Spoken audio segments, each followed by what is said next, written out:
Selamat malam. Kembali bersama saya Nur Zaman Dwinanda dalam Sekilas Hukum HK21B. Oke, pada saat ini saya akan bahas mengenai hakikat atau fungsi negara yang mungkin akan lebih terfokus pada negara Indonesia. Oke, secara hakikat, negara adalah suatu kesatuan yang dibentuk oleh interaksi di mana manusia itu berada. Interaksi yang dianggap telah terjadi di antara individu-individu yang berasal dari suatu negara telah dinyatakan sebagai satu unsur sosiologis yang terlepas dari hukum yang membentuk kesatuan individu dari suatu negara. Dan oleh sebab itu, membentuk negara menjadi suatu realitas sosial.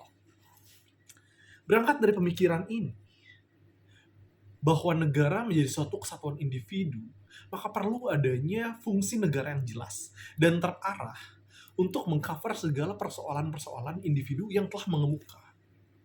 Oleh sebab itu, maka ada fungsi negara. Dalam konteks Indonesia, sejarah telah membuktikan ketika bangsa ini di bawah kepemimpinan Orde Lama, Presiden Soekarno. Maka arah dan fungsi negara hanya mengedepankan ideologi Bapak Soekarno dengan ide-ide politik kebangsaannya. Lalu dilanjut dari kepemimpinan Orde Baru, Bapak Soeharto. Fungsi negara lebih cenderung mengedepankan aspek pembangunan dengan mengusung ideologi Pancasila sebagai ideologi pembangunannya. Walaupun realisasinya ya tidak berjalan dengan baik. Dan sekarang di bawah Orde Reformasi, fungsi negara menyusun ide-ide perubahan reformasi total dalam segala aspek kehidupan. Namun disayangkan, ide-ide reformasi masih berjalan di tempat. Hanya sebatas wacana publik, realisasinya masih banyak persoalan kebangsaan yang masih belum terselesaikan dengan baik. Dengan demikian, hakikat dan fungsi negara menjadi sebuah konteks Indonesia yang perlu adanya ketegasan dari pemangku kedaulatan yang rakyat, yang harus dijabarkan dalam sebuah aturan hukum yang tegas, jelas, terarah, dan berpihak untuk kepentingan semua komponen bangsa. Setelah itu, haruslah pula diwujudkan dalam realitanya sebagai fakta-fakta sosial bahwa fungsi negara yang hakikatnya adalah untuk membangun kehidupan masyarakat yang bertumbuh pada nilai-nilai kemanusiaan yang adil dan beradab untuk mewujudkan prinsip keadilan sosial bagi seluruh rakyat Indonesia. Oleh karena itu, hakikat dan fungsi negara harus dituangkan dalam konstitusi negara.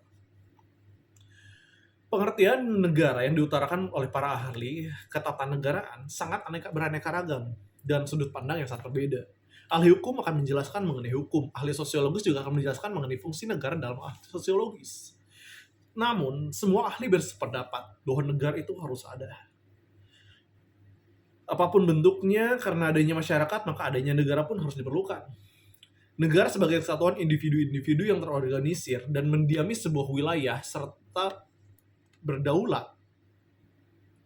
Banyak pendapat yang mengungkapkan bahwa mengenai fungsi-fungsi negara.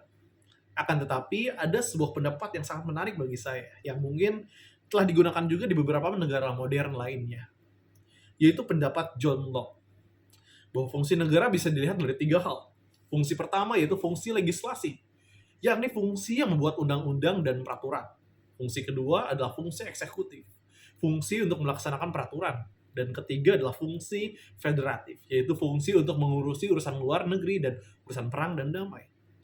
Karena setelah itu, teori John Locke ini, ketiga teori ini dikembangkan lagi oleh seseorang yang mungkin kita kenal, Montesquieu, dengan membagi fungsi negara menjadi 3 bagian. Fungsi legislatif, fungsi untuk membuat undang-undang, lalu fungsi eksekutif, fungsi melaksanakan undang-undang, dan fungsi yudikatif, fungsi untuk mengawasi agar semua aturan telah ditaati, atau fungsi mengadili yang pada akhirnya dikenal juga dengan sebuah teori trias politika yang sekarang dijalankan pula di Indonesia. Para pendiri bangsa ini untuk mengabarkan adanya pluralitas masyarakat dan budaya Indonesia pada tahun 1945 mengumandangkan moto yang sampai saat ini terkenal dan terpampang dalam Pancasila kita. Bhinneka Tunggal Ika. Berbeda-beda tapi akan tetap satu jua. Dengan kemajemukan itu, persoalan kebangsaan yang sering muncul ke permukaan adalah persoalan disintegrasi bangsa. Gerakan separatis yang melepaskan diri dari NKRI semakin lama semakin banyak.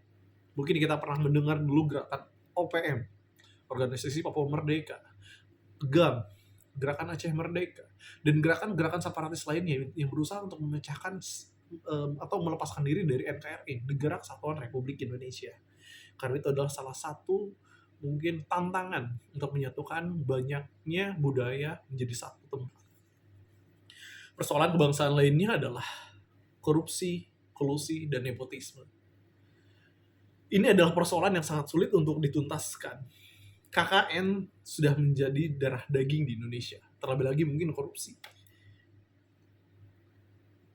Banyak sekali hal-hal yang harus kita laksanakan atau hal-hal yang perlu kita lakukan. Kan tetapi ya selalu berhubungan dengan uang. Bahkan pada saat ini, ketika kita ingin melamar pekerjaan atau masuk ke dalam sebuah sekolah, tetap saja yang dipertanyakan itu adalah uang. Hal ini telah menjadi darah daging dari masyarakat terkecil sampai penguasa. Persoalan bangsa yang sangat sulit untuk diselesaikan.